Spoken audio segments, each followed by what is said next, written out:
Assalamualaikum warahmatullahi wabarakatuh. Puji syukur kita haturkan kepada Allah Subhanahu wa taala yang telah memberikan nikmat sehat dan nikmat sempat kepada kita semua sehingga kita bisa melaksanakan pembelajaran online atau daring. Pada kesempatan kali ini, saya akan menjelaskan mata pelajaran pekerjaan dasar teknik otomotif dengan kompetensi dasar hand tool. Mungkin beberapa dari kalian tidak ada yang tahu. Hand tool merupakan kata serapan dari bahasa Inggris yang berasal dari dua kata. Yang pertama hand dan tool. Hand merupakan pengertian dari tangan, tool merupakan alat.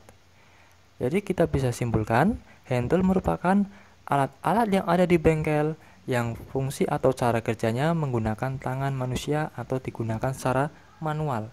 Nah, apa saja yang pertama? Yang pertama adalah kunci Inggris atau adjustable spanner, adjustable atau mengatur. Ya, kunci Inggris ini digunakan untuk baut atau mur yang memang ukurannya tidak tersedia. Biasanya untuk mur atau baut yang tersedia itu ukurannya biasanya ada yang 12, 14, dan 16 dan seterusnya.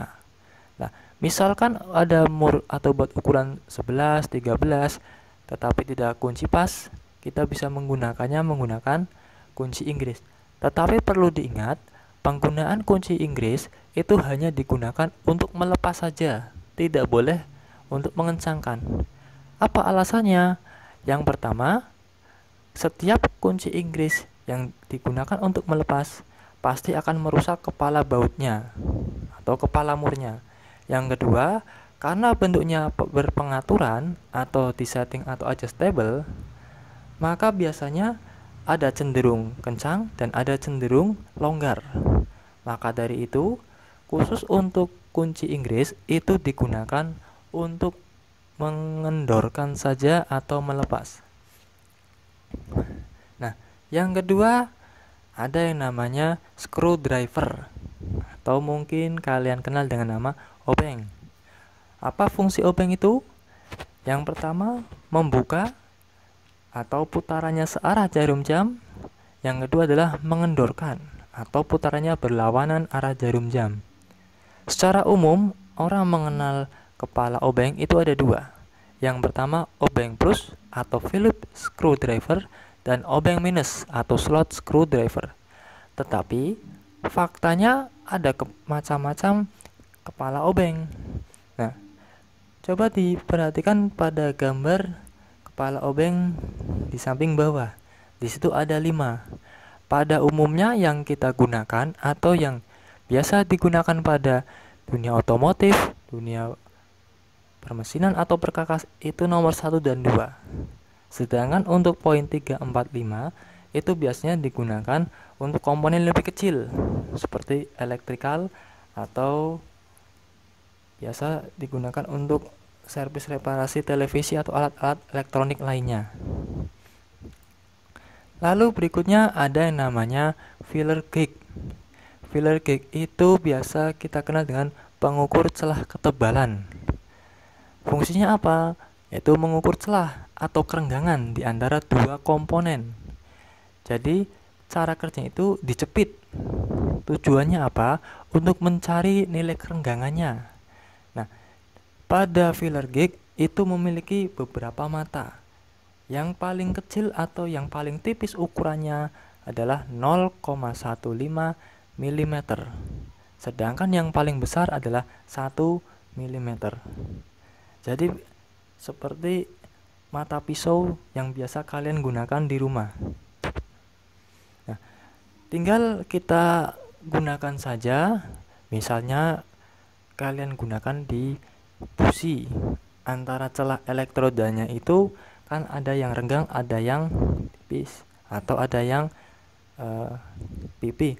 Nah, lalu bagaimana cara kita tahu busi itu masih bagus apa tidak? Ya, kita gunakan yang namanya filler gauge untuk tahu berapa besar celahnya. Nah, berapa celahnya? Sekitar 0,7 mm. Itu untuk satuan busi. Nah, lalu ada peralatan handle berikutnya yang namanya tang potong atau side cutting plier. Dari namanya saja merupakan tang potong. Tang potong itu biasa digunakan untuk memotong. Ya, memotong apa? Yang pertama bisa memotong kabel. Jangan sampai memotong kabel itu memotong sampai tembaganya, cukup pada karetnya saja. Yang kedua digunakan untuk memotong pipa.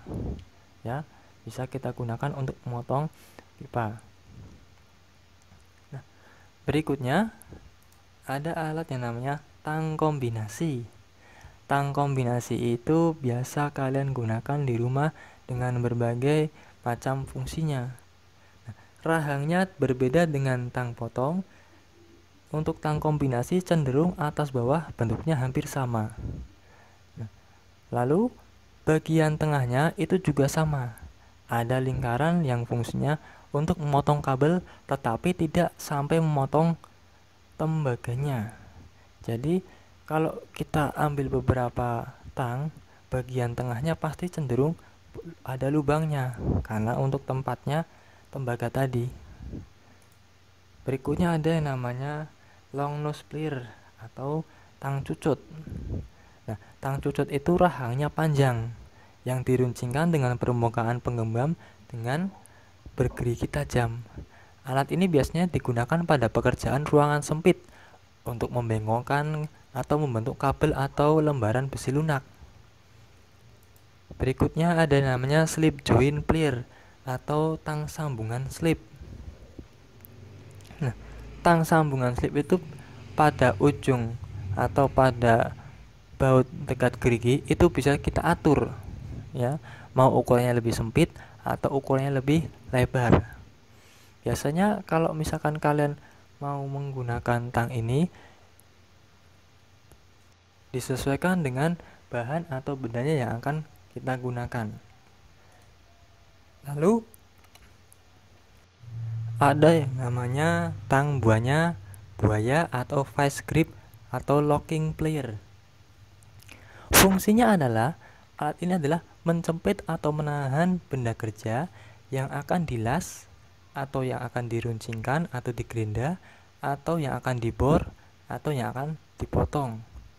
Jadi berbeda seperti tang pada sebelumnya yang bisa memotong kabel atau memotong benda lainnya. Khusus untuk tang buaya atau vice grip atau locking plier yaitu fungsinya untuk menjepit benda kerja. Nah, lalu ada bentuk tang yang hampir sama dengan tang cucut. Yang pertama ada internal circlip plier dan external circlip plier. Penggunaannya yang pertama pada tang internal atau tang circlip dalam itu digunakan untuk mencepit atau masukkan khusus pada benda yang ada letaknya di dalam.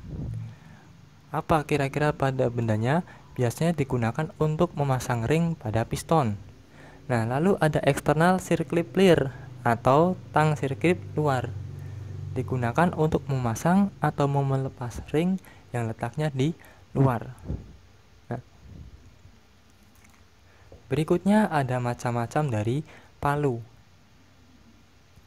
Palu yang pertama merupakan ball pin hammer atau palu konde. Disebut palu konde karena posisi atas dan bawah itu berbeda.